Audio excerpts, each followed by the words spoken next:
இந்த உலகத்தை முழுவதும் மாற்ற முடியாது என்று பலர் நினைக்கிறார்கள்.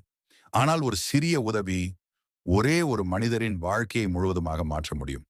இந்த வீடியோவில் நீங்கள் பார்க்கப் போகும் கதை ஒரு சாதாரண மனிதன் எடுத்த சிறிய முடிவு எப்படி நூற்றுக்கணக்கான உயிர்களின் விதியை மாற்றியது என்பதை காட்டுகிறது. நீங்கள் சோர்வாக இருந்தாலும், உங்களுக்கு யாரும் புரியவில்லை என்று நினைத்தாலும், இந்த வீடியோ உங்களுக்கான ஒரு நினைவூட்டல். சிறிய செயல் சமம் பெரிய மாற்றம். ஒரு புன்னகை சமம் ஒரு புதிய வாழ்க்கை.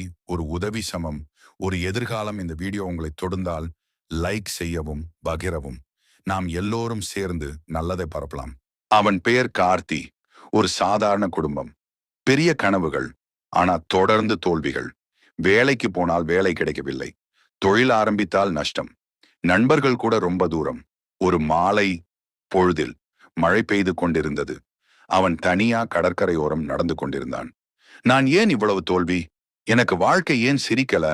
அந்த நேரம் ஒரு சிறிய சத்தம்.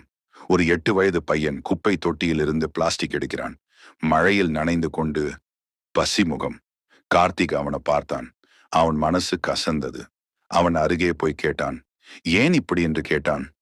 அதுக்கு பையன் சொன்னான், அம்மாவுக்கு உடம்பு சரியில்லை, நான் இதை விற்கணும், சாப்பாடு வாங்கணும் என்று அந்த பையன் சொன்னான். அந்த நிமிஷம் கார்த்தியினுடான பிரச்சனைகள் சிறியதாய் தோன்றியது. கார்த்திக் அந்த பையனை வீட்டுக்கு அழைத்தான்.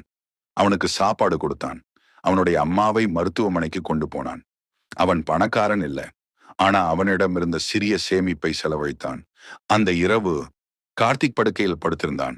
நான் வாழ்க்கையை வெல்ல முடியல, ஆனா ஒருவரை காப்பாத்தினேன்னு நினைச்சா மனசு லைட்டா இருக்கு. அடுத்த நாள் அவன் ஒரு முடிவு எடுத்தான். நான் பெரியவனாக வேண்டாம், ஆனா உதவி செய்யக்கூடிய மனிதனாக இருப்பேன். கார்த்தி வார இறுதிகளில் சாலையில் வேலை செய்யும் குழந்தைகளை சேர்த்து படிக்க கற்றுக் கொடுக்க ஆரம்பித்தான். முதலில் 2 பேர், பிறகு 5 பேர், பிறகு 15 பேர். மக்கள் சிரித்தார்கள். நீயே வேலை இல்லாம இருக்க, மற்றவரை காப்பாத்த போறியா? ஆனா அவன் நிறுத்தல. ஒரு சிறிய அறை வாடகைக்கு எடுத்தான்.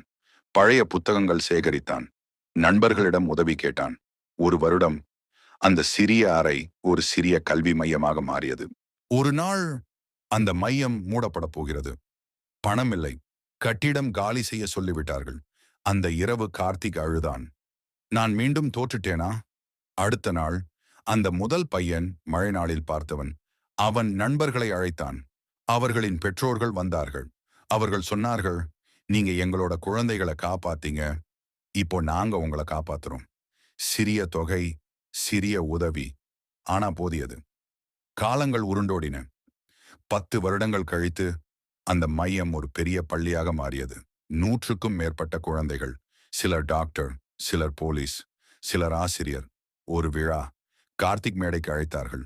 அவன் சொன்னான், நான் உலகத்தை மாற்ற நினைக்கல, ஒரு பையனின் பசியை மட்டும் பார்த்தேன்.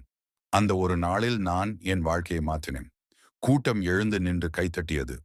நண்பர்களே, நாம் எல்லாரும் கார்த்தி மாதிரிதான். நமக்கே பிரச்சனைகள் இருக்கும், ஆனா நம்மை விட கஷ்டத்தில் யாரோ இருப்பாங்க. ஒரு நாள் ஒரு சிறிய உதவி, அது அவர்களின் உலகத்தை மாற்றும். உங்களால் உலகமே மாறாது, ஆனா ஒரு குழந்தையின் எதிர்காலம் மாறலாம். ஒரு குடும்பத்தின் சிரிப்பு திரும்பலாம். ஒரு உயிர் நம்பிக்கை பெறலாம். இன்று ஒரு முடிவு எடுங்கள். நான் இன்பத்தில் இருப்பவர்களைக் கண்டு பார்த்து போக மாட்டேன்.